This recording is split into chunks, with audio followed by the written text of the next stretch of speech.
အားလုံးပဲမင်္ဂလာပါခင်ဗျာတကယ်တမ်းကဒီနှလုံးပြ150ဒီမှာနော်ခုနကကြောက်ကတီးတန့်ပါအဲ့တော့ညီလေးနေမင်းညီလေးဟောင်းခဲ့မင်္ဂလာပါအဲ့တော့ဒီမှာဒီနှလုံးဒီကြောက်မှာဘာထူးခြားလဲကြည့်မယ်နော်ဒီကြောက်ကတော့အရေးကျိုးပတ်တာပေါ့ရတယ်မှာကြည့်အောင်အရေးကျိုးပတ်ဒီမှာနော်အဲ့တော့ဒါကတော့လှတယ်အမှန်ပြောရင်ဒီကြောက်ကလှတယ်ပဲအသက်နဲ့ပုံစံမျိုးထွက်မှာမန်းလဲပီတယ်ပေါ့နော်မန်းပီုံကောင်မန်းလဲပီတယ်ပေါ့ဒီမှာနော်ဒီနေရာလေးပေါ့နော်မန်းလဲပီတယ်ဒီမှာပေါ့နော်အဲ့တော့ဒီကြောက်ကတော့မစိုးဘူးပြီးတော့ဒီကြောက်ကရောင်းဝင်လည်းမစိုးဘူးဒီတိုင်းရောင်းရင်လည်းစေးရနိုင်တဲ့ကြောင်မျိုးဖြစ်နေတာပေါ့နော်တော့ခွင်တော့တောင်းတဲ့တောက်တော့ခွင်မတူဘူးပေါ့ရောင်းဝင်တော့မတူဘူးပေါ့နော်အဲ့ကျွန်တော်ရောင်းဝင်တိတဲ့ဘက်ဆိုရင်တော့တေချာတော့ဒီကြောက်100ကျော်နော်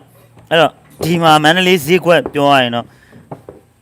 100လောက်တော့ပြီးရင်ပြီးပါပေါ့နော်အဲ့တော့မတေချာဘူးနော်ကဲအဲ့တော့ကြောက်ကတော့ကျွန်တော်တို့ဒီမန်းလေးကိုစိတ်ဝင်စားတာဒီနေရာလေးဒီမှာနော်ကြောက်အကြည်ပေါက်ရှိနော်အဲ့တော့ပဲ့အတန်နဲ့ဖြစ်နိုင်တယ်ဒီနေရာလေးကနော်ဒီနေရာလေးပဲ့အတန်နဲ့ဖြစ်နိုင်ဘေးသားတော့မရတော့နော်ဘေးသားတော့အဖြူဆန်သားပါပဲအဲ့တော့ဒီနေရာကျိုးပေါ်မှာပဲထုတ်လို့ရနော်အဲ့တော့ကျိုးပေါ်မှာပဲထုတ်လို့ရမှာဒါလည်းမြစ်ကြီးနားကကြောက်ပါကဲအဲ့တော့မြစ်ကြီးနားမှာနေတဲ့ညီလေးအကိုကြီးနော်ကိုကြီးလားညီလားမသိကိုတော့ကိုတက်ကြီးတယ်ထင်တာပဲနော်အဲ့တော့ဒီဘက်မှာတော့မန်းကပြတ်ပါတယ်ဒီမှာဒါမျိုးသွားတာဒီမှာမန်းလျော့သွားနော်ဒီမှာနော်မန်းလျော့သွားပါတယ်ဒီဘက်ကမန်းကြတော့ရင့်ပါတယ်ဒီမှာမန်းကျစ်ပါတယ်မန်းလည်းကြီးပါတယ်အဲ့တော့အထိုင်ကတော့တေချာတာကတော့ဒီဘက်ကအထိုင်ပေါ့နော်ဒီဘက်ကနေလာတဲ့အထိုင်အရေးကျူးอ่ะเนาะအဲ့တော့ဒီဘက်မှာလျော့သွားတယ်เนาะโอเคအဲ့တော့တေချာတော့အတွင်းထဲမှာဝင်ပြီဒီမှာလည်းတက်နေပြီဒီမှာလည်းပြနေဆိုအတွင်းထဲတော့ဝင်ပြီเนาะတကယ်နင်းကျင်တာဒါမျိုးနင်းကျင်တာပေါ့เนาะအဲ့တော့ဒါပေမဲ့နင်းတော်တော်ပါမှာဟိုပါပေါ့ဆယ်လက်မနဲ့ကြာတော့နင်းထိကျင်တာဆိုတော့ဒီထိတ်ပေါ့ဒီနေရာဒီနဲ့တဲ့ဒီနေရာပေါ့နော်ဒီနေရာနဲ့ဒီချားတွေကနေပြီးတော့မှကျွန်တော်ဒါမျိုးနင်းမယ်လို့မှန်းထားပါတယ်အဲ့တော့ဒီnet ပေါက်တွေအကုန်ဝင်သွားလို့ဒီတိုင်းဆိုရင်လည်းအပုံလှပါတယ်အပြလှတာပေါ့နော်မန်းသွားတွေအကုန်အပြလှတာပေါ့နော်ကဲမင်္ဂလာဆရာဒီလေးတူနော်ကဲခိုင်တော်ညောင်းလာပြီဗျာမတ်တရပြီပြောတယ်နော်ခိုင်တော်ညောင်းလာပြီကဲအဲ့တော့ကျွန်တော်တို့နန်းဆွဲမယ်ဗျာလောလောဆယ်ဟိုကောင်သွားနေပြီဆိုတော့ဒါကောင်နန်းဆွဲရပါတော့ကဲနန်းကိုဆွဲမယ်ဗျာနန်းကိုဆွဲပြီးတော့မှကဲအဲ့တော့ကျွန်တော်ဒါမျိုးသွားမယ်ဒါမျိုးပေါ့နော်ဒီပြတ်တဲ့နေရာနင်းမှာပါပြတ်တဲ့နေရာကိုရွေးနေတာပါနော်အဲ့တော့နန်းကတွန်းကုံဆိုတဲ့ခါကျတော့အဲ့ဒါကွက်တိလောက်သွားကြမှာနော်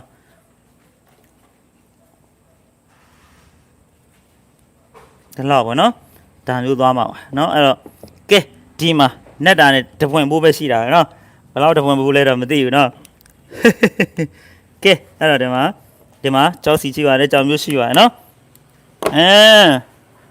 150ချွမ်းအခွန်ချွမ်းဝေခါနဲ့တူတယ်ဟုတ်တယ်ချွမ်းဝေခါမဟုတ်150နဲ့မဆိုင်ဘူးနော်တစ်စောင်းလေးဆွဲရမလားနန်းကိုကဲနန်းကိုတစ်စောင်းဆွဲလိုက်ရင်တော့နော်အဲ့ဒီချောင်းနဲ့ဒီနှစ်ခုပါ150ဟိုကောင်80လားမသိကျွန်တော်မမှတ်မိသူပြောသွားဒီနှလုံးကို150ပြောတာနော်ကဲဒါလည်းနင်းပါမယ်အဲ့ဒါတော့ဆယ်လက်မနဲ့ပဲကျွန်တော်စော်မှာမို့လို့ကိစ္စမရှိဘူးပေါ့နော်ပြောချင်တာဒီကြောက်နော်ဒီကြောက်တေချာလေးကြည့်အောင်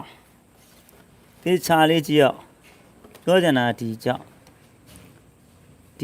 ကကျွန်တော်တန်တရားဖြစ်တာပေါ့နော်တန်တရားဖြစ်တယ်ဆိုတော့သူကသေးရမ်းနေပါနေတာသေးရမ်းနေနော်အကြည့်အောင်နည်းနည်းကျွန်တော်ဇူးဆွဲပြမြင်လားမသိဘူးနော်ဇူးဆွဲပြမြင်လားမသိဘူးနော်သေးရမ်းလေးတွေတစ်ချက်ချိုးအောင်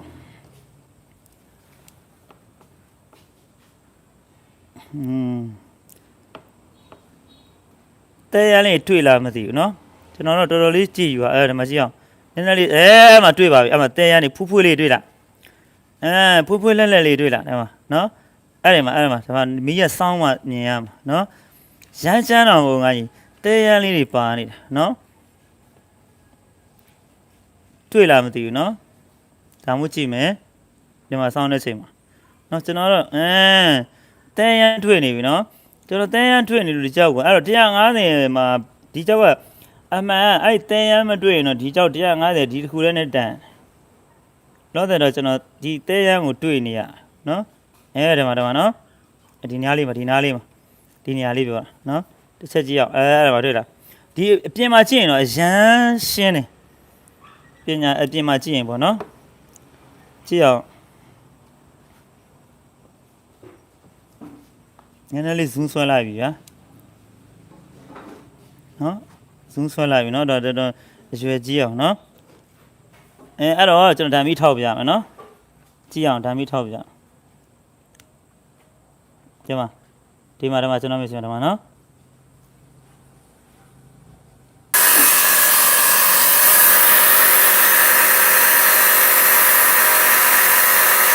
ဒီလိုဆင်နေမင်္ဂလာပါ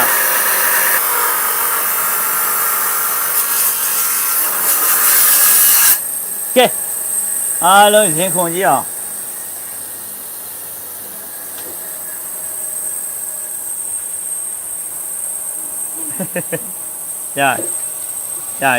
ရโอเคကဲအောင်ပါလေကွာတလုံးနဲ့ဖြည့်သွားတော့လေဟိုเจ้าကမဖာတဲ့ကိစ္စမရှိတော့ပါနော်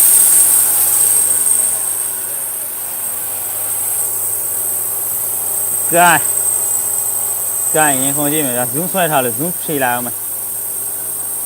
โอเคကြည့်ကြတာပေါ့ဗျာဒီမှာကတော့ဒီနားနေတာဒီကောင်တော့ပြတ်တဲ့နေရာပါပဲနော်ပြောင်းလဲမလားလေတိုက်မလားဗောနော်ကဲလေတိုက်မလားမတိုက်ဘူးလားကြည့်ရမှာပါမုံတိုင်းမှာထန်သွားရင်တော့ပူကောင်းတာဗောနော်ဒီမှာနော်ကဲ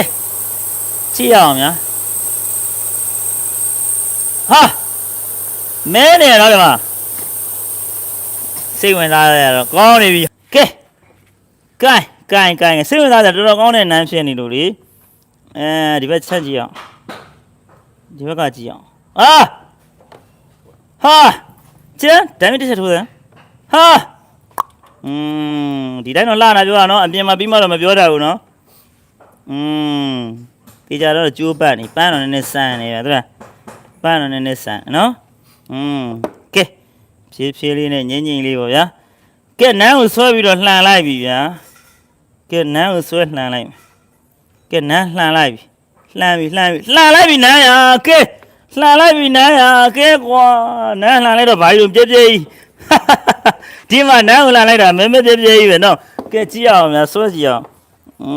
မဲပြည့်ကြီးပဲတော့ဘယ်လိုလဲတော့မသိဘူးနော်ကဲနန်းကြံကိုဆွဲလှန်လိုက်တော့ဒီเจ้าနဲ့တော့ပွဲပြီးသွားပြီထင်တာပဲ